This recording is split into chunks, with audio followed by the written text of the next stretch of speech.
Hello again, arts and craft friends. I made a template for this type of exposed spine Coptic binding, hardbound.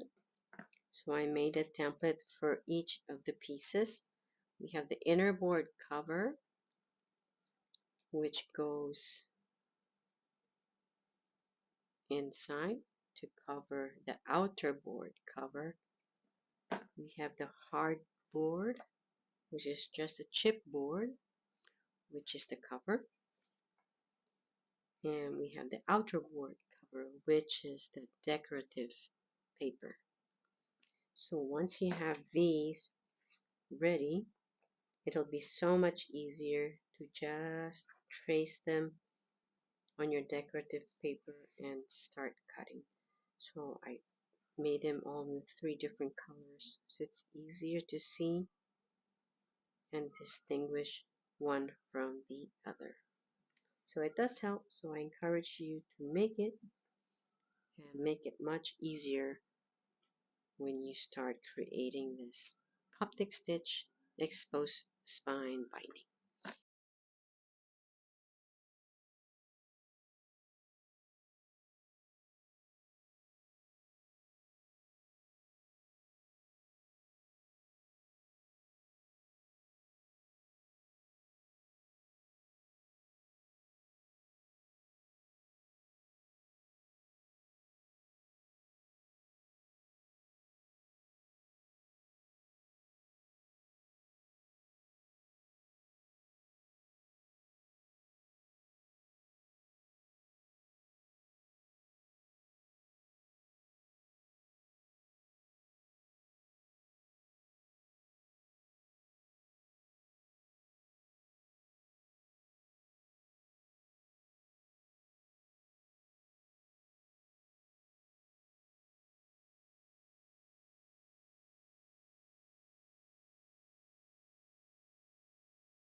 I have finished folding the pages or the signatures for the book. So, and I also made a whole jig. I made this extra piece of cardboard. This is just an old cereal box that I got. So I made that extra thing sticking out there so it sits right on top of every book page, of every book section or signature, so it doesn't move. So for the whole jig for the book covers, the hardbound book covers, sits right. We have already made the lines. That's the size of the. Now the one that I will be making for the. Put the bookboard in between the folded part. Book covers. Get your whole jig. That's for the inner pages, and align the top line and the edge of this whole jig. A different size because the book covers are a bit bigger than the. So this will be the where the holes should be on your bookboard. See, okay, that looks straight. So I just got hold it piece firmly. Of scrap paper, and I just traced the size of the bookboard. About 1 cm or maybe half a cm. And cut it half a centimeter. Folded it in half. Okay, that looks straight. Gently make that line. Because if you press too hard, this whole jig will move. Does that look straight? Inside. So align the ruler. Make sure the pages are the bottom all to make sure that your ruler is straight. And let's do that again. You can just eyeball the distance between the top. Okay, then we erase that old line. Okay, so this is and the size. Realign it once again. We don't need this anymore. We just align the other old jig and start marking where the holes will be. Put it a little bit to the side so you can put the mark of the book pages. Let's just use the line with the 1. I think that's about right. And with the 2. So we'll just make a line for the top and then the bottom. Take it out. There you go. For this, because it has to be secure.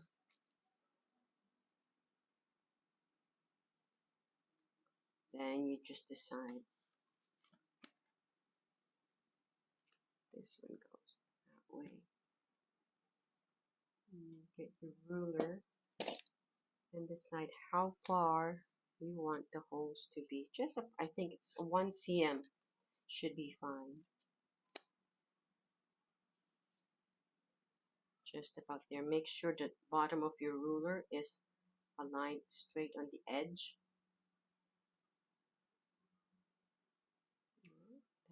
That looks about right. Draw a straight line.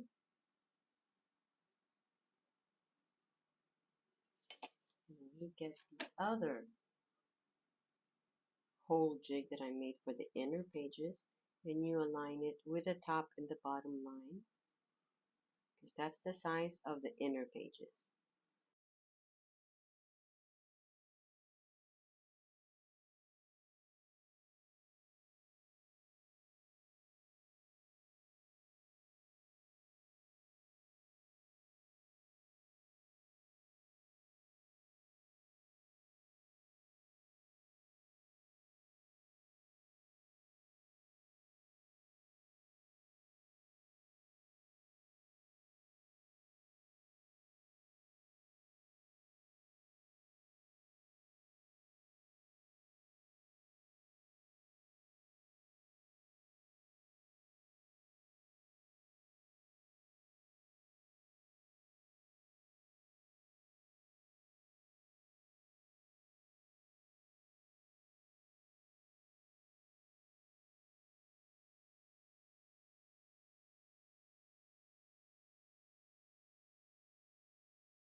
And now we're ready to make holes on the hard cover. So make sure you decide which one you want signature put in the front. Inside is 4 sheets. Which one you want to put in the back. Folded together. So you will have to make the holes. And I've marked out accordingly every top corner with a circle to be the front. So when I punch the holes, I know this is the top right and between the holes. The reason for the circle is in case I forget to erase it, it looks nice instead of an X or a check mark. And I know that's just my preference. So we will start making holes now. So we'll start from the first signature to punch in and get our hole jig gently. Okay, make sure it's in the center. Sure it's snug right at the top. Punch. So if it's easier, more comfortable for you, you can turn and do it this way. So don't worry about that extra space there. Because once you start making holes for all the signatures, they will all line up in the back. Okay, so we have here 5 sewing stations. So that's called a station. 1, 2, 3, 4, 5. Okay, so like push down the template, push down and like that. Okay, see at least this doesn't move. If you have that extra thing sticking out there, okay, press, punch. Now you don't want the holes too big because you don't want the string to be wiggling inside. Now if you punch in any further, you will create these bumps. And make sure you have the option to scrape it out with a flexible magazine to put underneath, so you don't accidentally make a hole in your table. Okay, so once that's done, you don't normally put it on your left side. Take the next one. Okay, so there you have it. That's the top. Now we have to determine, put the hole jig in that this is the right way up for the back side. Do the same thing for all the signatures. Align the whole jig and do the same thing.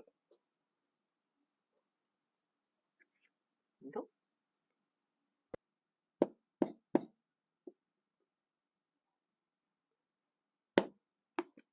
Gently.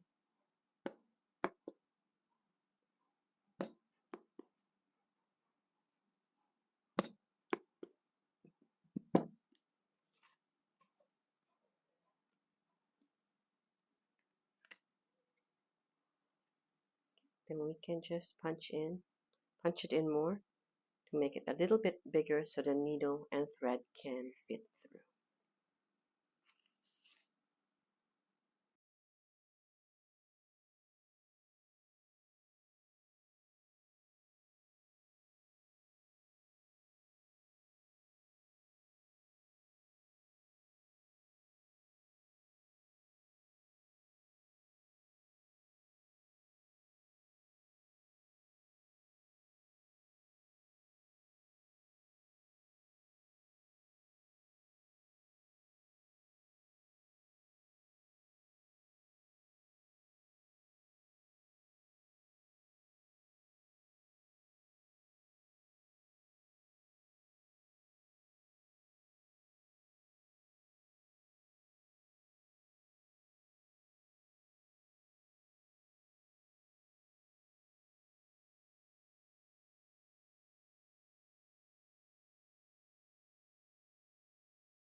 Here's how to measure the length of thread that you will need for sewing your handmade books. So it's you count how many signatures you have. So here I have 1, 2, 3, 4, 5, 6, 7 plus 2 back covers, 8, 9. So the length of the thread will be 9 times the same length as the book cover approximately. So that's 1, 2, 3, 4, 5, 6, 7, 8, 9. There you go. And then you just snip.